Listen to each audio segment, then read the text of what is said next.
ভাবছি যে গরম জামা কাপড়গুলো যেভাবে ঢুকিয়ে রেখেছি আর ওইগুলোর সাথে এই ব্ল্যাঙ্কেটগুলোকে ধুয়ে গডরেজে ভরে রেখে দেবো, কিন্তু এটা কি সম্ভব হচ্ছে বলো তো? যেই হারে বৃষ্টি শুরু হচ্ছে এই সময়টা বৃষ্টি হবার একেবারেই কথা নয়, বৃষ্টি পড়ে নিয়ে একেবারে বরবাদ করে দিচ্ছে। কিছুদিন আগে বাজারে গিয়েছিলাম, এই জাম্পারগুলো পাপার একটা আমার একটা আছে, এগুলো অল্প একটু স্লাইড পরেছিলাম, এইগুলোকে ভাবছি যে জলে ভিজেছিল বৃষ্টিতে, তা ভাবলাম যে এগুলোকে তিলা পড়ে যাবে বলে একটু ধুয়ে রেখে দিই, নাহলে নষ্ট হবে আর কি এগুলো।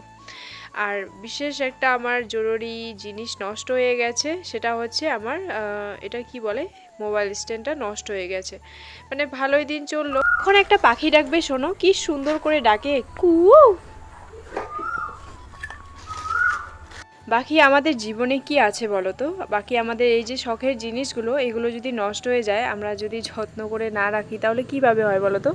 কিন্তু ভুলবশতে চাইতে আমি নিজে চাইতে জিনিস নষ্ট করতে মানে পারি না, কিন্তু যদি ভুলবশতে হয়ে যায় সেটা আলাদা ব্যাপার।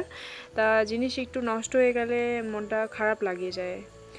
এখন বাকি রান্না বান্না করে নিয়ে আবার চলে আসছি এদিকে, মানে আধা রান্না হয়েছে, রান্না এখনও বাকি আছে।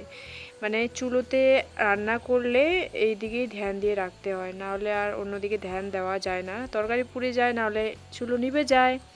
আমি তার সাথে সাথে একটা ডিজাইন করছি ঘরে, কতটা সুন্দর লাগছে দেখো বাড়িঘরটা, মানে দেখলে একদমই একেবারে শান্তি লাগে, খুব সুন্দর লাগছিল আমাকে। তোমাদের কাছে কেমন লাগছে বলবে।